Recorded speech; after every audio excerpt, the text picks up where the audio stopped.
All right, so we moved into our home about 15 years ago, and this is roughly what it looks like now at the front. And I think Siobhan's going to move us on to skip the next slide and the one after that probably. Okay, so we chose this house because it had a large lounge for socialising and double glazing and a south facing roof, so we could put solar panels on it, and we liked the size and location. And our aims were to make it a warm, comfortable home that we felt was beautiful and fitted with our deep green ethics. And yeah, I'm just going to show you how we've got on. If we could move on to just run through roughly what the contents of this talk are. So we're going to talk about insulating, heating, firewood, transport, electricity, and then luxuries we've included in our installation, and sort of time and money expenditure, and then go on to some questions. And then if anyone who feels, questions, and you can put them in the chat in advance, and Siobhan might interrupt me, I don't know, with them. And then we're going on to decor and floors, white goods, curtains and windows, laundry and ventilation, how we've reduced our water usage, what we might have time for, what we've done in the garden, and what I think about our achievements and what our dreams are, and hopefully time for some more questions. So if we can move on, please. Forgot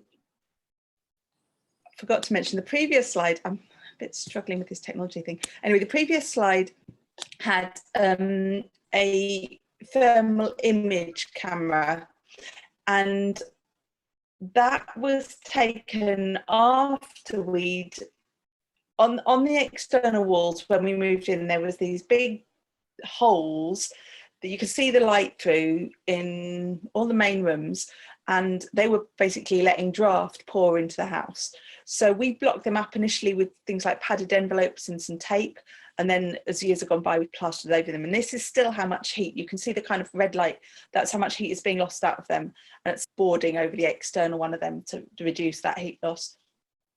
And other things we've insulated, carrying on, we've I think the smallest thing I've insulated was a keyhole, and that's because I've really learned that anywhere that's drafty or feels cold to the touch is somewhere you're losing heat. So we had a redundant keyhole that was blowing draft into the kitchen, and I just stuffed some tissue in it. And the biggest thing I've insulated was the cavity walls. If you haven't got cavity wall insulation, just treat yourself. It made such a massive difference overnight. On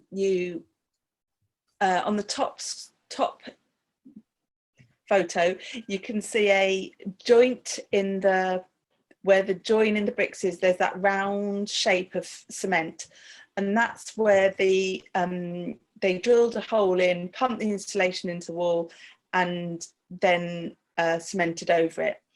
And if you think you should have cavity wall, like for example, if your neighbours have it, you can look and check if you've got those holes. And the other piece of big insulation we did was the loft. So the loft had 15 centimetres of what I call yellow itchy, and then we put over it 15 more centimetres of thermofleece, which is made from British wool, I think, British, and that made the atmosphere in the loft way better instantly. One of my favourite pieces of insulation I've done was lagging the pipes, because it was just so simple. I went to Cutlax on Mill Road. I bought strips of grey foam and then popped them round pipes, the ones that we could see that were hot. And it was just like, oh, look, £5, 20 minutes, wham, bam, that's done. It was lovely. Which leads me on to the nastiest piece of insulation we've done, and that was, if you can see the door at the bottom here has got an insulating strip screwed onto it, and there's one on the other side, so it's really effective, great draft proofing. But that job was done when I was a new mum trying to breastfeed my baby, and it took me a whole weekend to do 2 saw cuts and screw in 10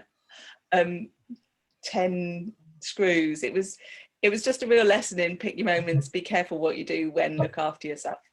The other piece of insulation you can see is there's our bathroom, which we've adapted a bit over the years. So we've pulled up the carpet, that is a new toilet and a new sink, but the bath's original. And what I love about the bath is that we took the side off the bath and stuffed things like old coats and pillows and things underneath it, and then put the side back on. And we did that a few times, they ended up breaking the side. So now we've got this white painted wooden one.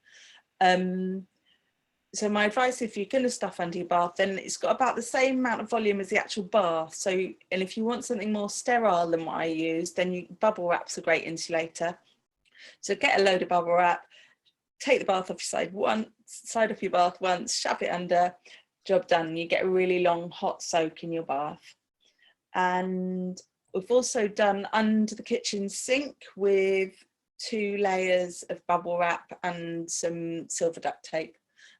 Works, you know, means that the washing up the water doesn't cool down as quickly. If we can move on to, oh yeah, the bling part of the talk.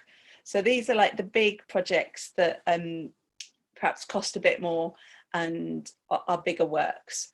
So this was the first one we did. When we moved in, we had an old gas boiler that heated the water through the pipes up into a tank on the landing, and we pulled out that boiler and replaced it with the boiler you can see in the bottom right, and that has 3 heating coils up through it, and one of them comes off the 3 solar thermal panels you can see in the roof.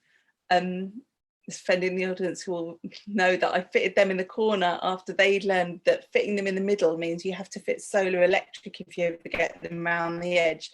So fitting to a corner, and later on you will see a slide of the electric solar panels we had later. We also installed this stove, and the stove has water jackets on the sides and the backs, which go through the old pipe, mainly through the old pipe works, up into our new tank and then on into the new radiators. Hopefully my internet connection isn't too bad. And the big tank is another place where I learned about the importance of touching things to know how much heat they're losing. So that's got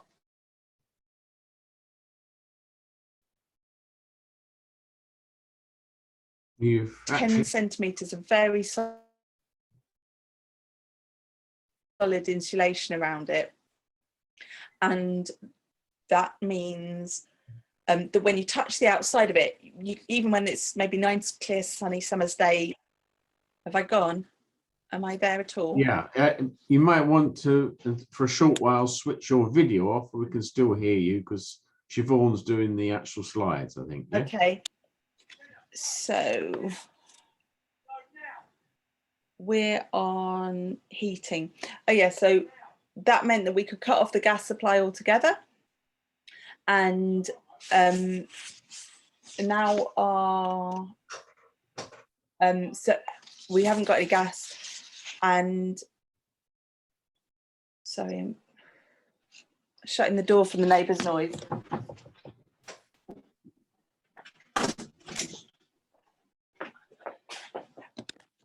Okay, and then moving on to the next slide, hopefully you can see 2 images of us cutting firewood, and the one at the bottom is me. I have put lots of logs inside a bicycle tyre on a stump, and then I hit them repeatedly with an axe, and instead of hitting one log it falls over, you have to pick it up, you get the next log, it falls over, etc. You can just hit and split loads of logs all at once. And when I first started burning wood, I used to love a big fat log, and I'm like, oh no, give me something 10 centimeters diameter, that's plenty. Then we haven't got to split it. And in the right hand image you can see Ian sawing through maybe 10 logs at once, and they were initially, I don't know, 6 feet long. And with that machine, which is called a logster, you can cut through lots of logs at once and speeds up the process.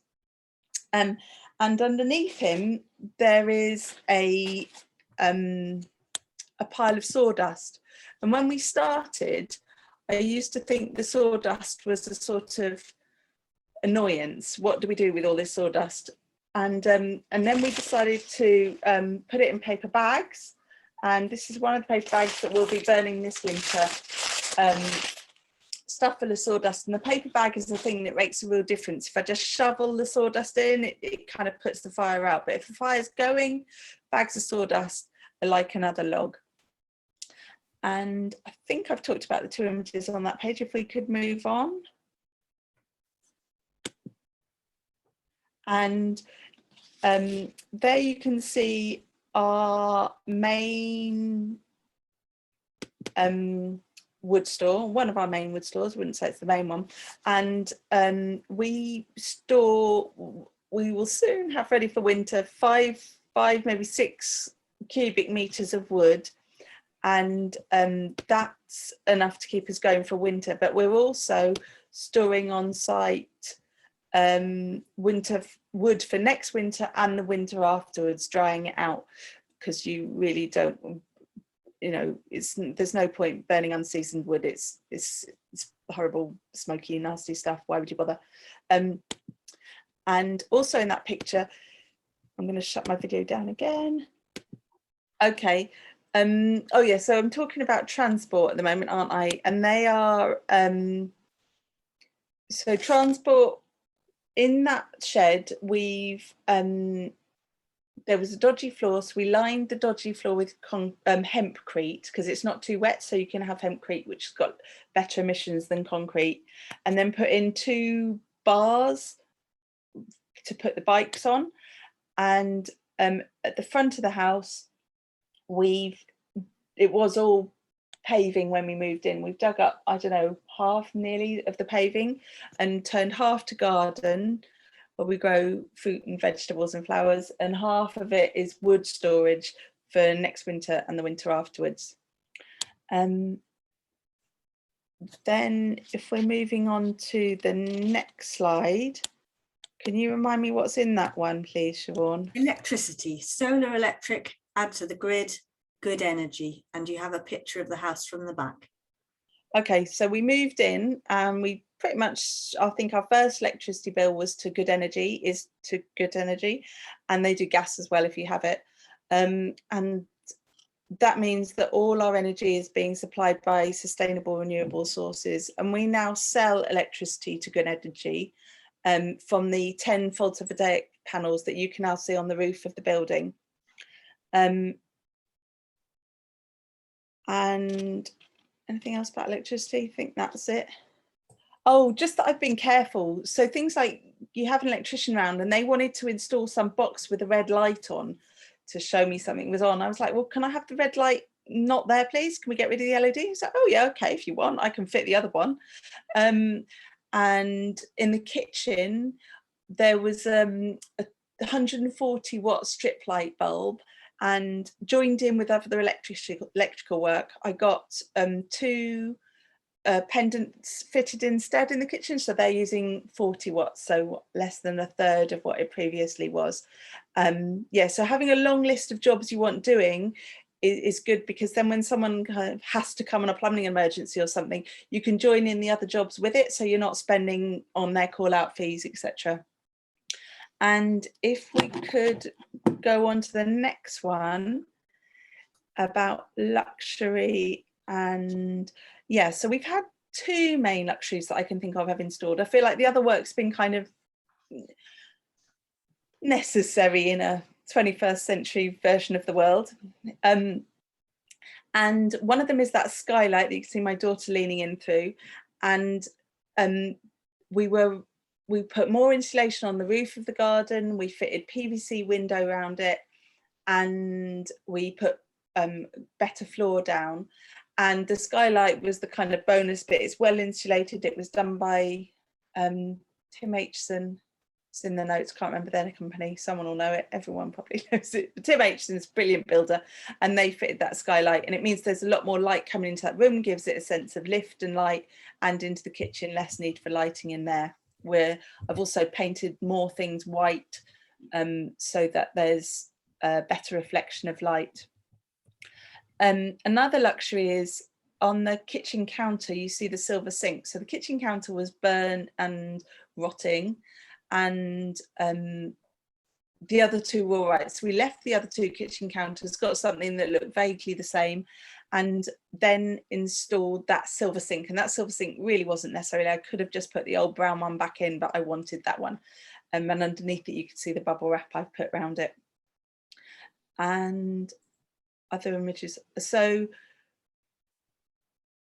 payback is something, oh yeah, so the time and money aspect, I feel like, well, what else would I have done with my time and money? I've spent about £46,000, which is roughly 3,000 a year since we moved in on this. And it's given me like the chance to look my children in the face and be who I want to be in the world. And when people talk about payback, they'll say, you know, how long till your windows pay back for themselves or whatever. I'm like, well, nobody talks about payback when you buy a roast chicken. Nobody talks about payback when you go on a holiday or buy a kitchen or a car or whatever. They just think you should have those things. So why have I suddenly got a payback on my insulation? There is some logic behind it, I can see that, but I think also just passion, drive, motivation is what's worked for me. And I think we've got a pause now for questions if there are any. Has anybody got any questions? We can sort of open you up to have a go.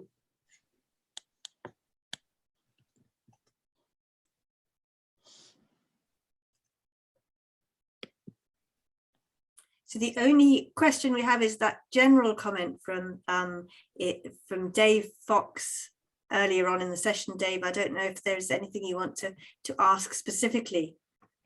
Yeah, hi. So hi, Suze. Hi, So the roof light, has that got trickle vents? And did you fit new windows? Do they have trickle vents? In general, how do you do ventilation? Okay, I'm coming on to the ventilation in the next half of our talk, and it is a weak point on our house. We are not a model of ventilation. We're a model of curtains and various other things, but not ventilation. Yeah, so if we just carry on through the slides, I'll explain that a bit more fully. Thank you. Suzie, I have one just on your log storage, please. Oh yeah. Which is just around ventilation again there. Have you had to do anything special to make sure that the logs actually get enough air to dry out well? Okay, so in that storage place you looked at, we've tried to block the holes in the roof that were leaking. So there's tiny ingress of water in there, but nowhere near like there has been. So there's less water going into that area. And then there's a small window in that room. And eventually we've got a friend who's a builder to like cut out the window, not cut out the window, cut away where it'd been painted shut, and we've now nailed it open. So rather than having, we've got permanent draft through that room now. And also the doorway used to be maybe an average door width into that storage. And when we installed the bike hoops, we widened the door to the maximum it could be, so there's more draft going through it for that reason as well. Thank you, Suzie. And we have a question from Ben. Ben, would you like to unmute and ask your question?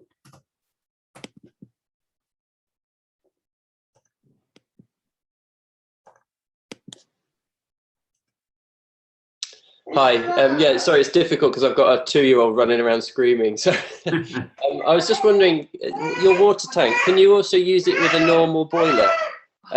You know, you've got it connected to your wood burning stove, but I don't think that's going to be feasible for us to do. But can you connect them to normal? A bit more about that, yeah, I had meant to. Okay. So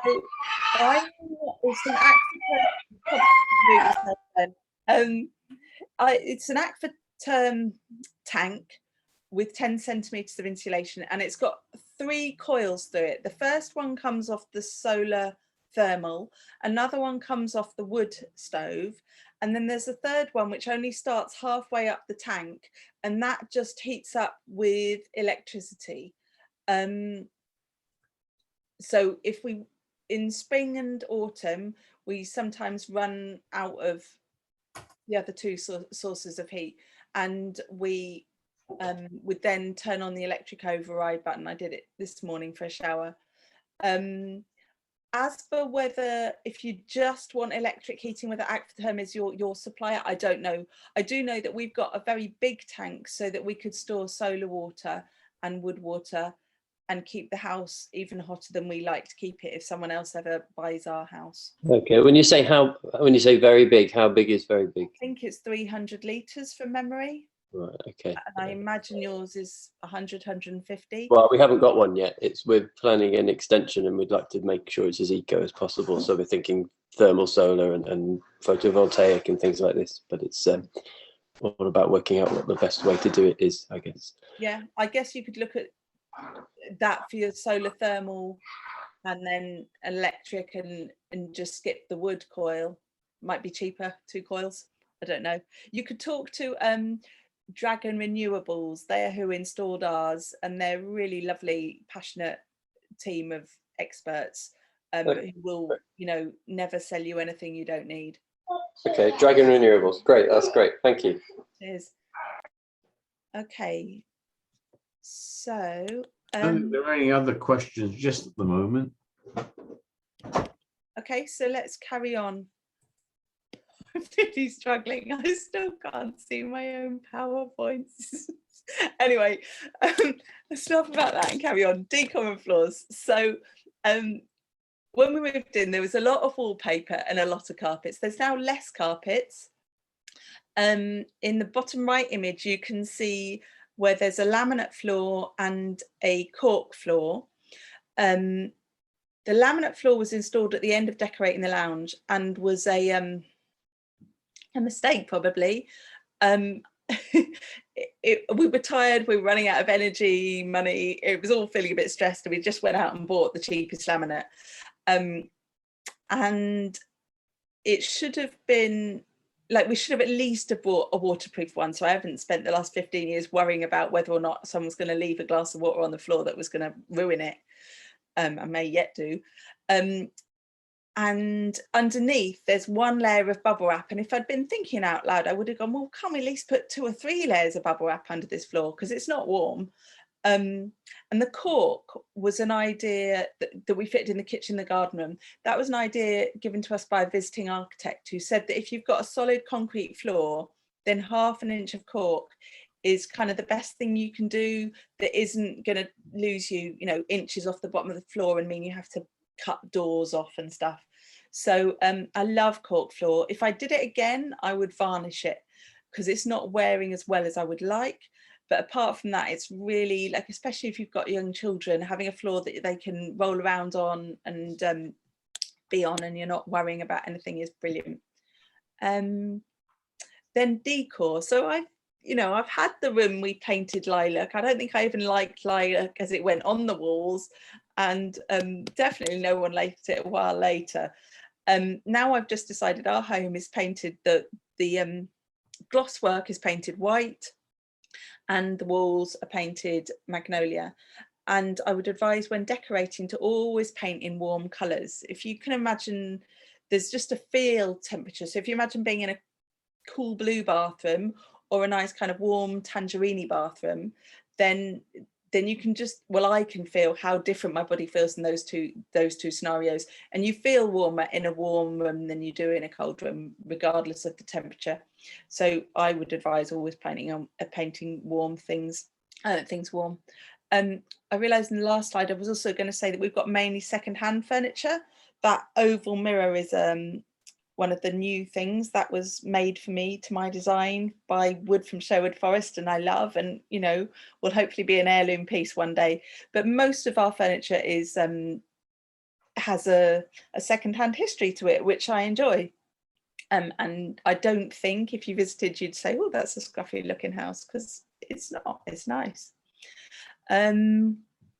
Okay, so that's decor and floors. Oh, and now we're going on to history. This bit's a bit sad, this part.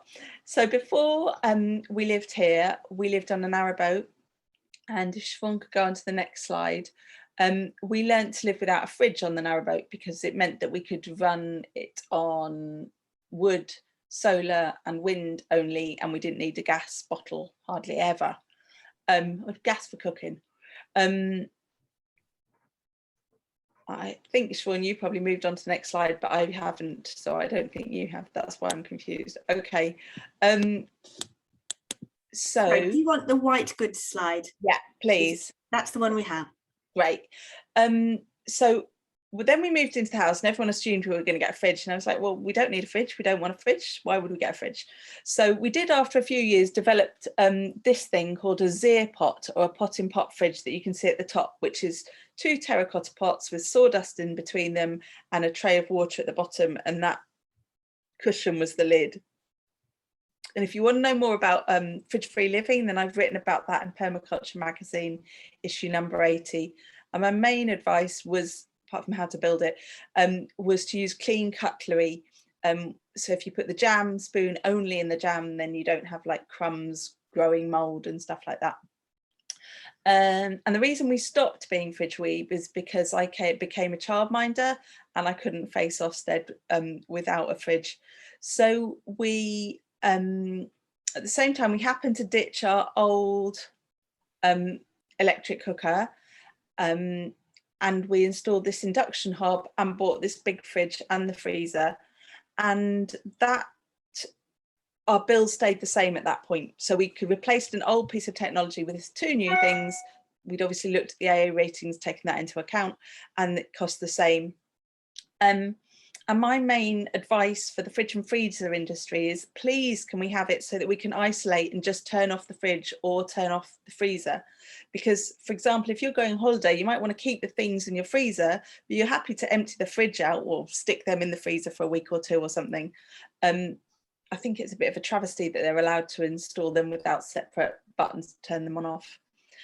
Anyway, let's go on to curtains and windows. So in the main part of the house, we have softwood windows, and because when we moved in, we had aluminium framed windows, which are really rubbish. We'd chosen the house because it had double glazing. What we didn't realise is that unfilled aluminium windows are really bad. And the one you can see in the back behind my daughter is still in the house. We haven't found the budget yet to replace that, because my husband wants another wood one, and in my fantasies we'd have a hardwood one because that would wear even better than softwood. In the garden room, we installed PVC windows because that's what there was money for there. Oh, and also on this big aluminium window, I'll tape it over again. Last winter and the winter before, we've taped it over with duct tape and this stuff that's thicker than cling film, more like a thick wallpaper. And we'll have triple glazing on the window, and it'll be a lot less mouldy and warmer. The big curtains you can see on the left of my daughter, who's performing there, are a great performance space, but they're also triple layered. So they're velvet on the back and then pink on the front and a layer of cotton through the middle. And they mean that we can section off the lounge. We chose this big lounge, but most of the time in winter, there's just sort of a few of us. So we can shut the big curtain off and have the stove just keeping one end of the room really warm. And when I originally hung those curtains, I was like, I've been wanting red velvet curtains. I have to put the red velvet side in, facing into the big elephant lounge. And then I put them up and went, actually, you didn't really want that, did you? You did want the pink side up. And I think it's about trusting your instinct. I did know in part of myself I wanted that, and I ended up re-hanging all the curtains for some part of my brain I wasn't listening to. Another idea I really liked that's happened in this house was that in the right-hand picture, you can sort of see that between the radiator and the window ledge, there's a wire that the curtains are tucked behind. It's just the sort of wire you hang net curtains with. And at the time, the advice I had was that you should put shelves above radiators to reflect their heat, if they're under a window, to reflect their heat in the wind into the room and mean their heat doesn't go straight up behind the curtains. And I kind of just hadn't got around to building the shelf. It wasn't really working for me, didn't really fancy it, and it's taken a long time. Anyway, a friend came around and said, well, why not just put the wire there? That'll hold the curtain back. And that's brilliant. I love that cheap, easy solution to losing all my heat out the window. And if we go on now, a bit more about ventilation. So as I've said already, we're not a model of ventilation. We are good at curtains. That we needed to be when we had the aluminium windows. And here we have laundry and ventilation. So we have a hot and cold fill washing machine made by eBac. It's got a 10-year guarantee, and they can, I won't go into technicalities of that, but if you ever think you might want to be having solar water or wood warmed water or whatever sort of water, then buy a hot and cold fill washing machine, because otherwise you've got a cold, most washing machines are cold fill, and so they're going to be heating the water for your washing with electric, which is a waste of your sustainably sourced water, hot water. So we've talked about blocking in the mold. We have some mold, not loads, but a little bit. And occasionally in the depths of winter, I use a dehumidifier, particularly under the area that you can see on the landing. So the two pulley areas we've got are in kind of redundant space that wasn't being used for anything, and they work really well. And then we also have clothes horses that you can lift in and out, so you haven't got to kind of move the washing. And I launder nappies professionally is one of my jobs, so having plenty of space to dry them is important. And then you can see behind the two clothes horses there's a wire as well, and one of my desires is for a sustainable washing line, because the ones I've had have been metal coated with plastic, which, you know, I've thrown away. I'm just about to throw away a second one. Yeah, so, you know, that's my desire, to carry on improving my eco dream home. And water use, onto the next image. So the toilet I thought was going to be fixed. It was leaking a bit, and the plumber came and said, no, look, this is more broken than you thought, you're going to have to get a new one. So we went to one of the big local superstores and we bought that toilet, and it is dual flush, and it does do, you know, 3 litres or 5 litres, so it's a lot better than the probably 10-litre one we had before. We did have some hippos in that, but it was still, we didn't have such low amount of flush. However, I believe they go down to 1 litre, so look more carefully than the local superstores if you want a good toilet. The left-hand sink is the old grey sink that came with the house. And when I was going back to childminding after the first lockdown, I wanted a mixer tap so that the kids weren't either having really hot water or really cold water when they washed their hands. So I installed that sink, because you can't fit mixer taps onto both holes. And also then I could have a smaller sink that wouldn't take so much water to fill. And as part of that journey, I learned that there's isolation valves behind modern sinks. And so I've managed to adjust them so that the cold water's got quite a slow flow into the sink, and the warm water's got a bit of a faster flow, because I want the water to get out of the tank and into the taps quite quickly. And that's just a tiny way that I'm saving on my water bill by altering those things that feel like the plumbers can only touch, you know, they're not for mere mortals, but I use them. And the compost toilet. So this is our latest installation. We have, when we moved in, with Cambridge Carbon Footprint, we developed a 10-year plan for our home and how we were going to eco retrofit it, because you don't want to be doing everything at once. Well, you might, you know, if you move in, get the big jobs done, but it will probably take time. And our compost toilet has now happened 15 years after the 10-year plan was started. And we, on the left, you can see Ian, we have, because we're a 1950s ex-council house, we had in the corridor outside, there's an outside toilet room. When we moved in, it was leaking, so we just turned it into a kind of storage space. And here's Ian on the left smashing out the old toilet, and we thought we were going to be able to do all the work ourselves, but the stop clock was locked. So to install the pipe that you can see in the bottom right thing that might eventually turn into an even better sink system, we got a plumber who installed that for us. And my advice about stop clocks is when you turn them on, turn them off a quarter of a twist so they don't jam on. Anyway, compost toilet, you sit down, your poo goes in the back hole, your wee goes in the front hole, you get up a handful of sawdust and you drop it on top of your poo, and then you leave your husband to sort out the rest of it. So don't ask me too many technical questions on that. And we haven't had it long enough to know really how sort of compost is going to come out of that. But you know, we've done a bit of research, he's done a bit of research, and we're confident it will work.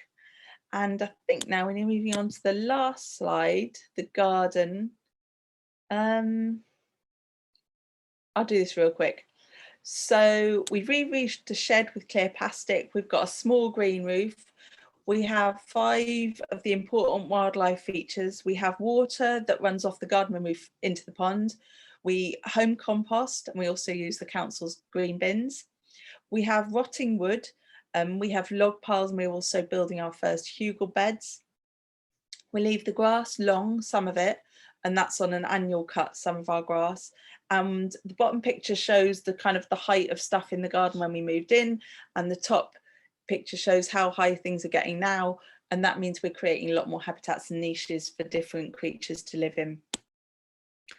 And so what we've achieved, we've got a snug home, we're off the gas, we're paying about £50. Oh yeah, I hope you kept up with me, Sean, there. £50 a month for water and electric. We spend time, not money really, on our log pile, because the wood comes from, I forgot to say, conservation management of local habitats. We spent about £46,000 through things like going outside to the toilet, bringing logs in through the winter, and hopefully not too many bugs, and knowing how much water there is, because the sun's been shining or not, we're much closer to nature than we might be. And yeah, I think the big thing I got out of what we've done is we've got self-respect. In bottom picture you can see, or both pictures you can see me and my family kind of getting on with jobs together. We don't always look that happy, but you know, we have our moments. And I think it's like, what could I have done otherwise? I remember coming out of the main part of our work and going, oh my goodness, not everybody's been eco-retrofitting. That's weird. I thought everybody would have seen the common sense in this and done it at the same time. Anyway, life wakes you up sometimes. That was a dream. And the last picture, no, my dreams are, so I'd like a sustainable doormat supply. I'd like a sustainable washing line. The window I talked about, we'd like replaced. I'd like, the bottom picture is showing someone with a big fan sucking air out of our house and showing us where the drafts are. And it really just realised we've got a party wall with a cavity, and at some point I'd like that insulated for sound and heat. We'd like possibly grey water harvesting and a borehole, but there are diminishing returns when you've done a certain amount in your house. So I think building better community, and I'm very keen on the work Insulate Britain are doing to encourage everybody to be allowed affordable insulation with the support of the government. That's my latest attraction, to work with that organisation more, and open to more questions. Well, thank you very much indeed. Without Susie, I think that without doubt that was something that came from the heart, came across that you were very keen on what you were doing, and I hope that people found it interesting. I certainly did. What we'll do is we'll open up for any further questions there might be. Please talk. You know, I think we've got past the stage where we can have to go on to the chat function. If you've got a question, please open up, or if you don't want to talk, then send it on chat. Thank you. Dave Fox, is he going to ask something? Yeah. I'll ask something. Suze, you talked about grey water harvesting. To what extent have you tried, or do you have ambition for rainwater harvesting? Remind me what the difference is, because I kind of getting confused here. Rainwater shed off your roof, Yeah. whereas grey water is the output from your bath and shower.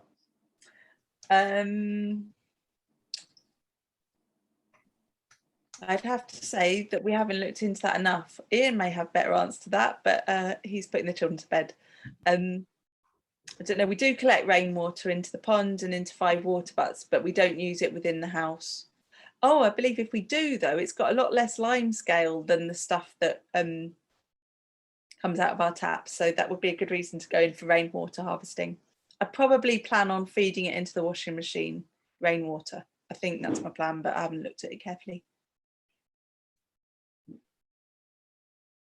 You're muted, Dave. I see you're talking, but you're muted. Yes, so thanks, Sue. So I was asking about that because it strikes me that rainwater is probably a bit cleaner than grey water. So you're going to have less problems storing it. Although it would be lovely to use the grey water immediately as a sort of fertilizer in the garden. Yeah, a great tip about the washing machine, by the way. I'd already looked at the eBac. They're made in Britain. They've got a warm fill, and I'm going to use the cold fill rainwater to feed the washing machine and my toilets. Great. Yeah, I really rate eBac. They've been great about fixing things. And the reason they can give such a big long guarantee is that modern washing machines often have one drum, and eBacs have a drum that's in 2 parts. So you can, they can kind of take it into its 2 parts, get it out, fix things, and then put it back in. This one little tip, we collect rainwater, and we do it using a pickle barrel. If you can find a company, I don't know anywhere on Cambridge, unfortunately, but there are a lot of companies, small companies that make pickles, and they actually have these superb grey plastic drums which they sell for about 25 pence a time because they want to get rid of them, and they actually make superb water holders for watering the garden. And we never ever now water our garden using tap water. We always just use it out of this tank, which saves money and it's better for the environment, and as you say, it hasn't got loads of lime scale in it. Has anybody else got any questions? And if Kim's got one there, she's not muted.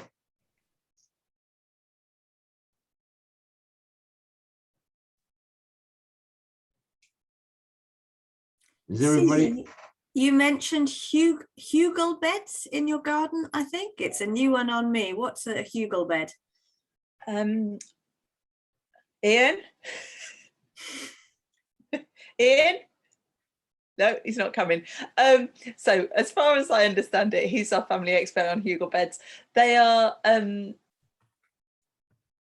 good, so we have like bushes and trees to process. So you get loads of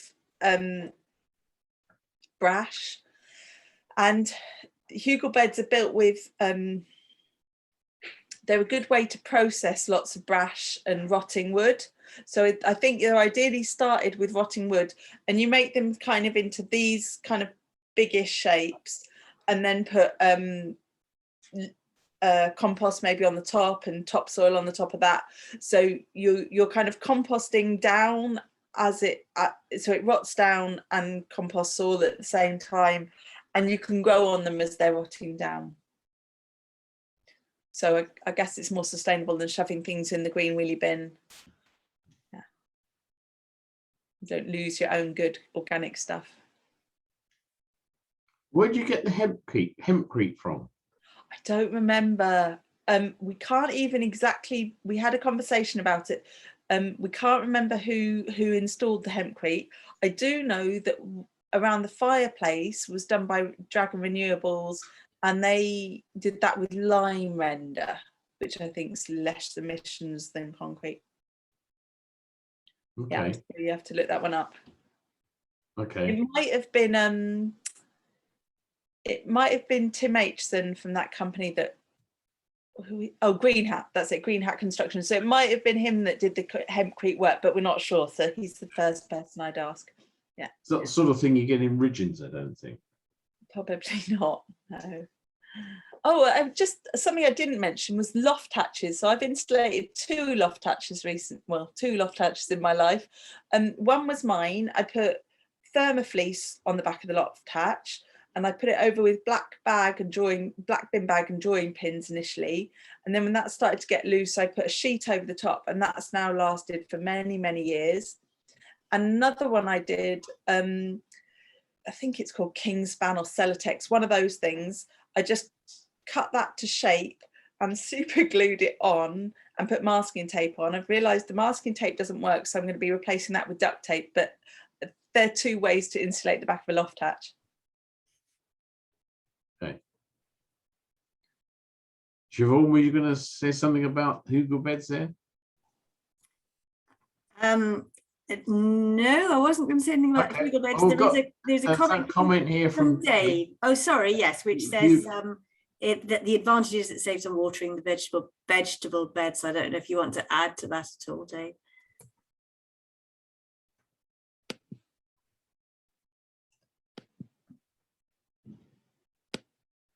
Sorry, is that a question for me, Dave Fox? We were just picking up on. Oh, maybe it's a different Dave. Yes, it's a different Dave.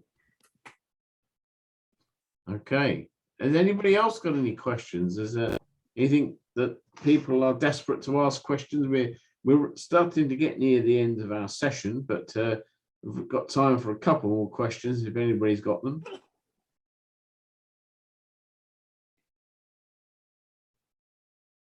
Well, if not, perhaps we can put up the final slides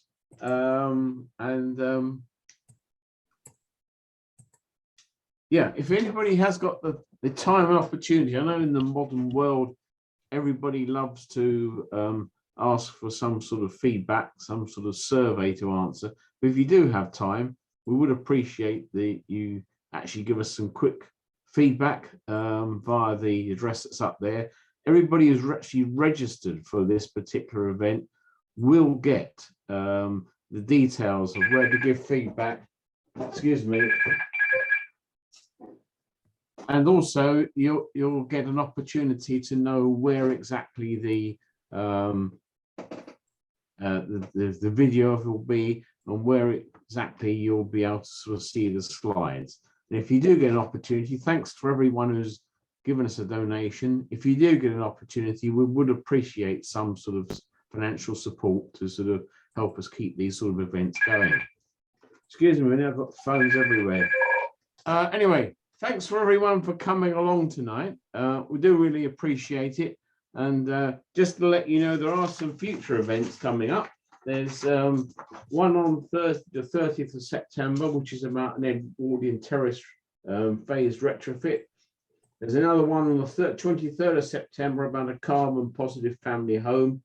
And then there are several in October. So hopefully we can get you along to one of those. You can sort of see where that's sort of coming along. So thanks, everyone. And we'll wish you a good night. And thanks for coming along to this evening. Thanks very much. Goodbye, everybody. Thanks, everyone. Cheers. Bye. Bye. Right, I'm going to shut down now. Thanks, Siobhan, and thank you, especially Susie. Cheers. Thank you both too.